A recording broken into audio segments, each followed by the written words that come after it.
Hello hi friends. ఇప్పుడు మనం చేసుకోబోయేది బిర్యానీ అనొచ్చు, రైస్ అనొచ్చు, ఏదైనా మసాలా రైస్ అనొచ్చు, ఏదైనా కూరలన్నీ వేసి చేస్తున్నాను. ఫస్ట్ నెయ్యి వేసానండి. ఇప్పుడు మనకు కావాల్సిన పదార్థం అల్లం వెల్లుల్లి ధనియాలు జీలకర్ర పేస్ట్. ఇది అల్లం వెల్లుల్లి ధనియాలు జీలకర్ర, హోల్ గరం మసాలా అన్నీ తలో కొంచెం ఒక్కొక్కటి, బిర్యానీ ఆకు. నెక్స్ట్ ఈ గ్లాస్ రైస్ తీసుకుంటున్నానండి నేను. దీనిలోకి కొత్తిమీర, క్యారెట్, బంగాళదుంప, నానబెట్టిన బీన్స్ పీస్, ఉల్లిపాయ ముక్కలు, టమాటాలు, పచ్చిమిరపకాయలు, కరివేపాకు ఇవేనండి. నెయ్యి వేసాను, ఇందులోను నెయ్యి వేసాను. సగం నూనె సగం నెయ్యి వేస్తున్నానండి.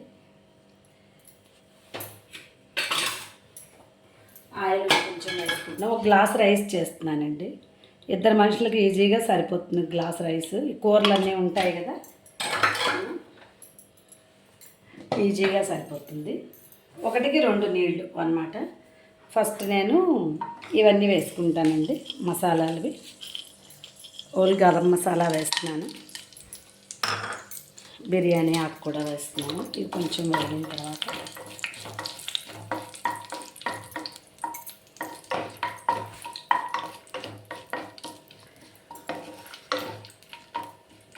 కొంచెం వేగిన తర్వాత రైతాతో తినచ్చు. ఇది చాలా బాగుంటుంది. ఇప్పుడు అల్లం వెల్లుల్లి, మనం ధనియాలు జీలకర్ర కలిపి వేసుకున్న పేస్ట్ వేసానండి.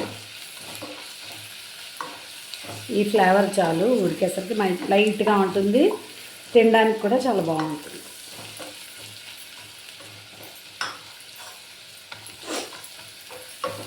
ఇప్పుడు మనం కొంచెం వేగింది, కొంచెం వేగాలండి, లైట్ వాసన వస్తుంది, బాగుంది. ఇప్పుడు ఇలా వేగుతున్నప్పుడు మనం లైట్గా పసుపు వేసుకుందామండి. కొంచెం పసుపు, ఎక్కువ వేయను, మళ్ళీ పచ్చగా వస్తుంది కదా, లైట్గా వేస్తా అంతే, ఏం వేయను. కొంచెం అల్లం వెల్లుల్లి వాసన వస్తుంది, వేగిన వాసన వస్తుంది. ఫస్ట్ మనం ఉల్లిపాయ ముక్కలు వేస్తున్నానండి. ఇందులోనే ఉల్లిపాయ ముక్కలు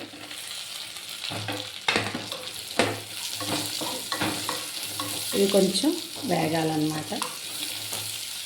నేను కుక్కర్లో చేయట్లేదు, విడిగానే చేస్తున్నానండి. ఉల్లిపాయ ముక్కలు వేగిన తర్వాత కొంచెం వేగాలి. నెయ్యి ప్లేస్లో చాలామంది నెయ్యే బాగుంటుంది, కొంతమంది డాల్డా వేసుకుంటారు కానీ అంత బాగోదు. ఉల్లిపాయ ముక్కలు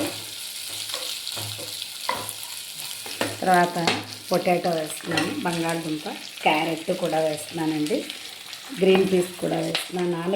రాత్రి నానబెట్టాను గ్రీన్ పీస్, అవి కూడా వేసాను.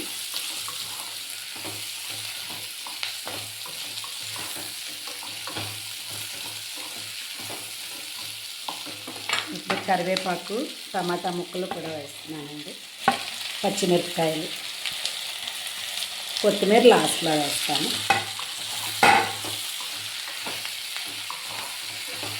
హైలోనే పెట్టి ఇలా వేయించుకుంటే కొంచెం బాగా మంచి వాసన కూడా వస్తుంది.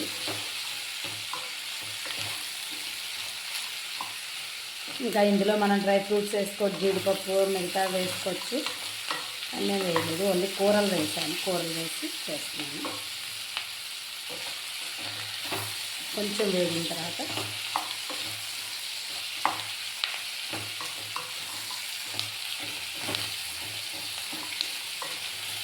ఒక గ్లాస్ రైస్ తీసుకున్నాను కదండి, 2 గ్లాసెస్ వాటర్ పోస్తాను నేను. ఈ గ్లాస్ తోటి ఒక గ్లాస్ రైస్ తీసుకున్నాను. ఈ గ్లాస్ రైస్ 2 గ్లాసెస్ వాటర్ పోస్తానండి. ఇంకా అంతకు మించి పట్టదు ఇది.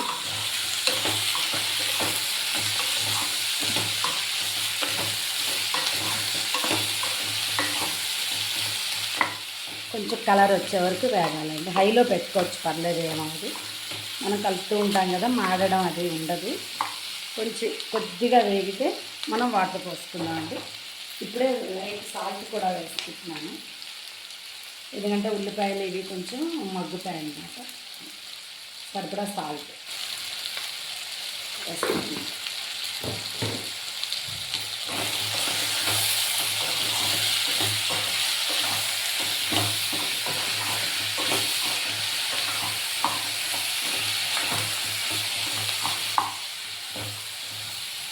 ఒక్కసారి ఇలా ఉంచిన తర్వాత 2 గ్లాసెస్ వాటర్ పోస్తానండి.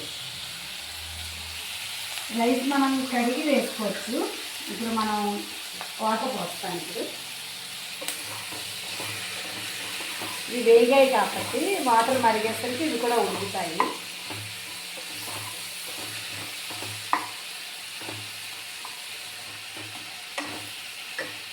ఈవినింగ్ టైంలో తినడానికి బాగుంటుంది. రైస్ అలాగా ఏ కర్రీ లేకపోయినా పర్వాలేదండి. ఇందులో పచ్చిమిరపకాయలు అవి వేసాం కాబట్టి చాలా కారంగా కూడా ఉంటుంది. 2 గ్లాసులు వాటర్ పోసాను. ఉప్పు ఇప్పుడు చూసుకోండి సరిపోయిందో లేదో. ఉప్పు ఒకసారి చూసుకోండి. చూసి చాలకపోతే మీరు తినడాన్ని బట్టి వేసుకోండి. ఇప్పుడు కొత్తిమీర కూడా వేస్తున్నాను.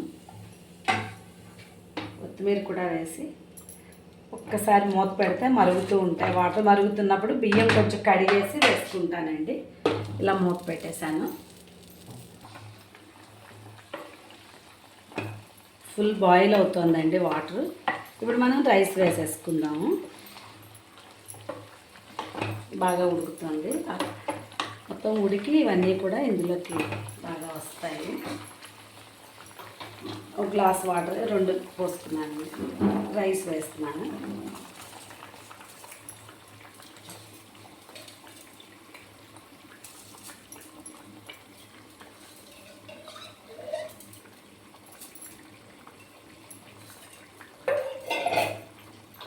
కలుపుతున్నానండి రైస్ వేసి. ఇప్పుడు కొంచెం హై ఫ్లేమ్లో ఉడకబెట్టుకుని తర్వాత కొంచెం సిమ్లో పెట్టుకుంటే అలా వాటర్కి ఆ రైసు అలా బాయిల్ అవుతుందండి. నెక్స్ట్ బాయిల్ అయిన తర్వాత చూపిస్తాను. సరేనా? ఓకేనా ఫ్రెండ్స్? బాయ్.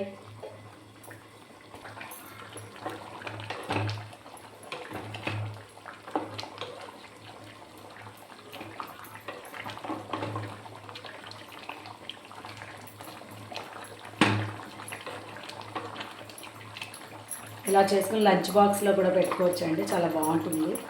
కొంచెం పెరుగు ఇది వేసుకుని తినేస్తే చాలా బాగుంటుంది. ఒక పచ్చిమిరపకాయ.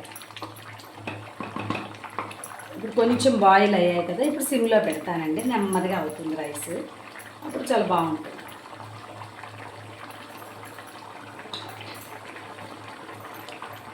మూత పెట్టేస్తున్నానండి.